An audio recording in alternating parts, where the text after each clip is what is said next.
tenais aussi à remercier tout de même en premier lieu l'association François Petit parce que je parle souvent avec mes collègues des autres maladies. Alors, ils ne sont pas connectés ici, donc j'en profite.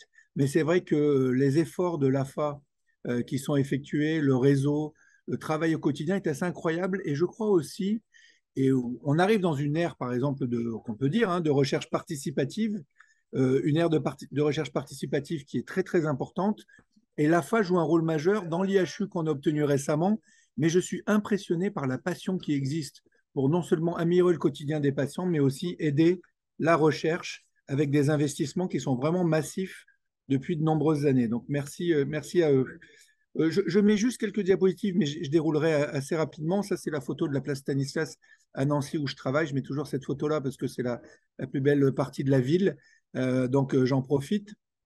Donc, on a construit à Nancy, et c'est vrai, un institut, mais il faut savoir que la particularité des Mickey en France, c'est que toute la France est mobilisée. D'ailleurs, moi, je le dis toujours, quand les gens ils regardent sur Google, etc., bon, on va venir vous voir en consultation et tout, je dis, mais attendez, il y a des centres Mickey exceptionnels partout en France. Et c'est pour ça que la France est au firmament de la recherche et du soin sur le plan mondial. C'est vraiment parce que tous les CHU sont mobilisés, et d'ailleurs également le secteur libéral, et on nous l'envie énormément dans le monde entier. Donc la prise en charge est excellente partout. Je vous mets juste quelques diapositives pour dire qu'il y a eu beaucoup de développement de molécules, mais ça reste encore difficile. C'est-à-dire qu'on a changé le quotidien de nos patients, mais il n'y en a que 1 sur 3 à 1 sur 2 qui sera complètement contrôlé. Donc gardons ce chiffre en tête, c'est que plus de 50%, plus d'un patient sur deux aura une maladie non contrôlée avec les traitements les plus efficaces. Quand on regarde l'ère des biologiques, elle a débuté il y a maintenant 25 ans. Ça a été une vraie révolution, l'ère des biologiques, donc, qui nécessite une injection sous-cutanée maintenant. Alors parfois une induction par voie intraveineuse, mais une injection par voie sous-cutanée.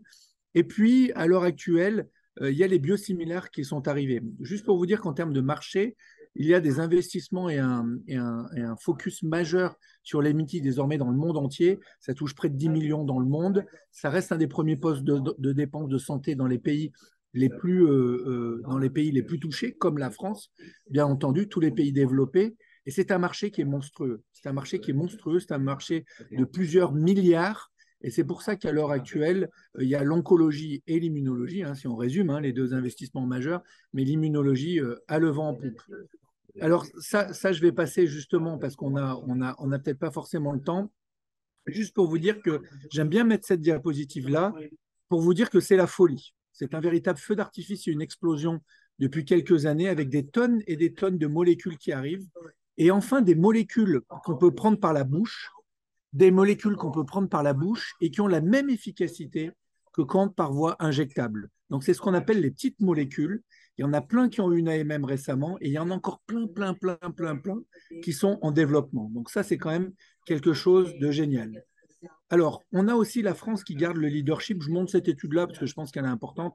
C'est une étude qu'on a faite avec l'AFA et d'autres, qu'on a menée depuis plus de 10 ans, pour dire que maintenant, on fait de la recherche participative.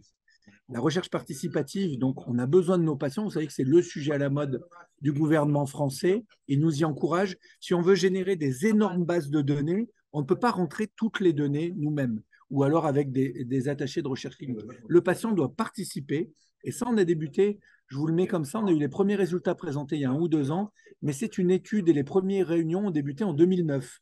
Donc c'est quand même un effort assez important et on montrera les premiers très très grands résultats. Là, on a montré les résultats préliminaires dans quelques mois, en 2024, avec une excitation énorme et la planète entière qui attend, comme d'habitude, les résultats de la France.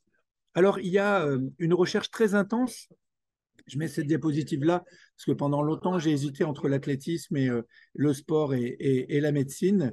Mon vieux rêve, c'était d'être prof de gym. Et puis finalement, voilà, là, je me suis lancé dans la médecine et puis les Mickey. Donc j'aime bien les Jeux Olympiques, j'aime bien ces choses-là. Donc j'ai fait une sorte de petit parallèle pour dire que ça arrive de tous les côtés. Il y a plein de molécules. Donc on est super excités. Vous avez reconnu Ben Johnson pour ceux qui sont assez vieux. Il y a eu des molécules qui sont arrivées, qui nous ont fait croire beaucoup de choses, et puis on s'est rendu compte que ça ne marchait pas. Et puis il y a d'autres molécules, dont la référence, comme le roi Carl Lewis, l'infliximab, qui reste 25 ans plus tard une molécule majeure. Mais voilà, notre portfolio enfin s'enrichit comme chez nos amis rhumatologues. Alors, le gros sujet à la mode, c'est l'association. Donc, comme on n'arrive pas à percer le plafond de verre en termes d'efficacité, on combine, on combine, on combine et on combine. Alors, on a eu peur hein, quand les gens ont dit on va combiner des biothérapies. Tout le monde était en panique en disant on va peut-être tuer les patients. Et puis là, c'est le sujet chaud du moment, avec plein d'études super excitantes qui sont sorties récemment. C'est le gros sujet chaud, c'est associer nos traitements les plus efficaces. Un des sujets chauds aussi, et on a du mal, bon, on va pas se voiler la face, c'est peut-être un des domaines dans lequel on a le plus échoué, c'est la médecine de précision. Donc la médecine de précision, c'est un vieux rêve. On l'a fait en oncologie. Hein. En oncologie, ça marche super bien. Le problème qu'on a dans les Mickey, c'est que ces maladies inflammatoires-là, il y a une hétérogénéité qui est énorme. Une hétérogénéité qui est énormissime, qui fait qu'on a du mal à tout prédire. Et c'est notre gros challenge dans les Mickey, c'est de prédire. Alors voilà, c'est le schéma pour vous dire, un schéma assez classique sur la médecine de précision. Bah, on fait de l'approche multi-omics, toutes ces choses-là dont vous avez peut-être entendu parler. On veut savoir quelle drogue pour quel patient. Ça reste très difficile et pour l'instant, même s'il commence à y avoir des premiers résultats préliminaires, on a investi des tonnes d'argent et pour l'instant, on a raté la cible. On a raté la cible, mais il y a des espoirs qui arrivent et on est obligé de faire un reset, de repenser, de réfléchir tout ce qui existe au niveau des Mickey.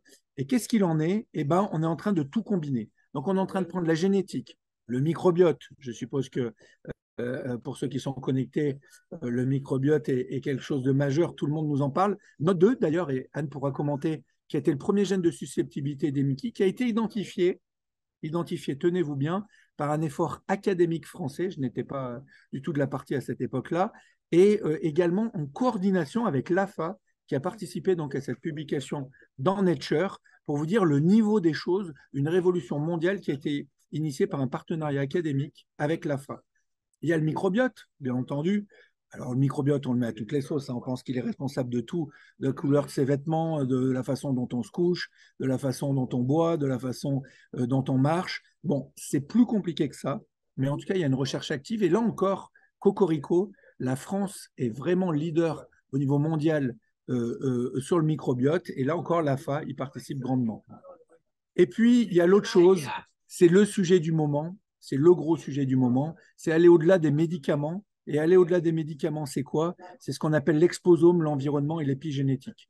Notre intestin est agressé tous les jours, nuit et jour, quand vous faites des choses, moi y compris, j'étais encore hier soir au McDonald's, et quand on fait toutes ces choses-là, eh ben, on agresse notre intestin. Et parfois, il n'en peut plus. Notre intestin, il explose parce qu'il a ce tabac, on ne fait pas de sport, on va au McDonald's, on fait n'importe quoi, on n'a pas une activité physique suffisante, et ben notre intestin, au bout d'un moment, il explose. Et quand il explose, qu'est-ce qui se passe? Et ben il va développer une maladie inflammatoire chronique intestinale. Alors, ça, c'est juste pour vous dire, j'aime bien cette diapositive-là parce que c'est pour vous dire la complexité des Mickey. C'est très, très, très, très, très, très, très compliqué. Il y a de multiples et de multiples et de multiples cibles et c'est notre énorme challenge. Et pour la première fois, ce qu'on veut faire, grâce à des efforts européens et mondiaux, on s'y est tous mis, c'est mettre dans un panier tous les acteurs des Mickey sur le plan moléculaire et essayer de trouver l'endroit où il faut taper fort pour arrêter la maladie. On n'y est pas encore, donc pour l'instant on tape à plusieurs endroits comme on peut, mais ce qu'on voudrait, c'est avoir une vue globale de tous les mécanismes pour pouvoir arrêter le mauvais mécanisme et celui qui cause peut-être la maladie, même si, contrairement à l'hépatite C ou d'autres, on sait très bien qu'il y a plusieurs acteurs qu'il va falloir bloquer. Alors, les IMID, donc les IMID, c'est maladies inflammatoires chroniques intestinales, maladies inflammatoires chroniques, pardon, c'est les Mickey et d'autres. Bah, la vie est compliquée, quoi. Donc, les Mickey, c'est très, très, très compliqué. La physiopathologie est compliquée. Donc, actuellement, il y a des efforts collaboratifs. Il y a eu un call de l'AFA récemment qui est assez extraordinaire, qui encore prend le lead hein, au niveau international. La première association de patients qui demande à ce que des chercheurs déposent des projets très ambitieux sur l'environnement et les Mickey. Un call qui est en cours, donc je ne peux pas en parler, mais c'est assez remarquable parce qu'il y a eu énormément d'argent investi pour la recherche et encore une fois, ça vient de l'AFA qui est en train d'avoir un leadership là-dessus. L'intelligence artificielle, je suis obligé d'en dire un mot parce que sinon vous allez me dire que je n'ai pas été exhaustif. L'intelligence artificielle, c'est très très important, mais je crois qu'il y a deux choses dans l'intelligence artificielle. Il y a l'intelligence artificielle où on met des données, on fait des algorithmes, Bon, ça, on va y arriver, mais ce n'est pas très, très excitant en tant que chercheur. Et puis, il y a l'intelligence artificielle, celle qui est très excitante, qui va nous permettre d'identifier des nouvelles voies auxquelles l'homme n'a pas pensé.